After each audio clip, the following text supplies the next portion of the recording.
आणि बातमीपत्राच्या अगदी सुरुवातीलाच मोठी आणि महत्त्वाची बातमी.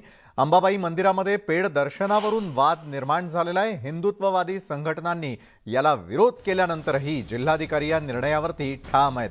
देवीच्या दारात गरीब श्रीमंत भेद यामुळे निर्माण होईल आणि त्यामुळे याचा जिल्हाधिकाऱ्यांनी पुनर्विचार करावा अशी मागणी हिंदुत्ववादी संघटनांनी केली आहे. अंबाबाई मंदिरातील पेड दर्शनावरून वाद निर्माण झालेला आहे. हिंदुत्ववादी संघटनांनी या संपूर्ण गोष्टीलाच विरोध केलेला आहे. जिल्हाधिकाऱ्यांनी पुनर्विचार करावा, हिंदुत्ववादी संघटनांनी ही मागणी केलेली आहे. ज्ञानेश्वर साळोखे आमचे प्रतिनिधी या संदर्भात आपल्याला अधिक माहिती देत आहे. कोल्हापूरमध्ये पेड दर्शनावरून निर्माण झालेला वाद, आताचे काय अपडेट्स ज्ञानेश्वर?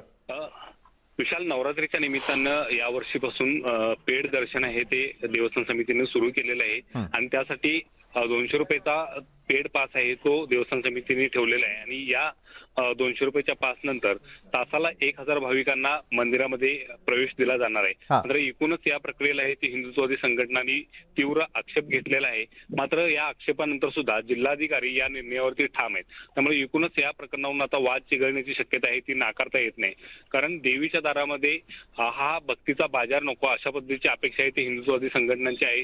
त्याशिवाय असा जर पास दिला तर त्या पासमुळे गरीब आणि श्रीमंत अशी भक्तांच्या मध्ये दरी आहे ती निर्माण होणार आहे. पैसेवाले आहेत ते जाऊन पेड दर्शन घेतील, मात्र गरीब भाविकांना ते तासन तास रांगेत राहूनच दर्शन घ्यावं लागणार आहे आणि त्यामुळे कुठंतरी ही असमानता दिसून येईल आणि त्यामुळे हा निर्णय घेऊ नये आणि त्याचा पुनर्विचार करावा अशा पद्धतीची अपेक्षा आहे ती हिंदुत्ववादी संघटनांनी घेतली आहे.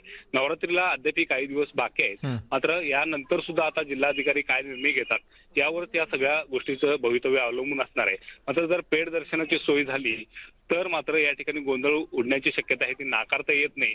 आणि त्यामुळे नवरात्रीमध्ये नेमकं काय होतंय हेच आता पाहणं महत्त्वाचं असणार आहे. नक्कीच वाद जरी एका बाजूला जिल्हाधिकारी आणि त्या ठिकाणी असलेल्या हिंदुत्ववादी संघटनांमध्ये असतात तरी देखील सर्वसामान्य भाविकांच्या ज्या कोल्हापुरात येत असतात अंबाबाईचं दर्शन घेण्यासाठी त्यांच्या नेमक्या काय भावना आहेत या निर्णयानंतर ज्ञानेश्वर? विशाल, खरंच आहे, कारण भाविकांशी हा एकूणच संबंधित विषय आहे.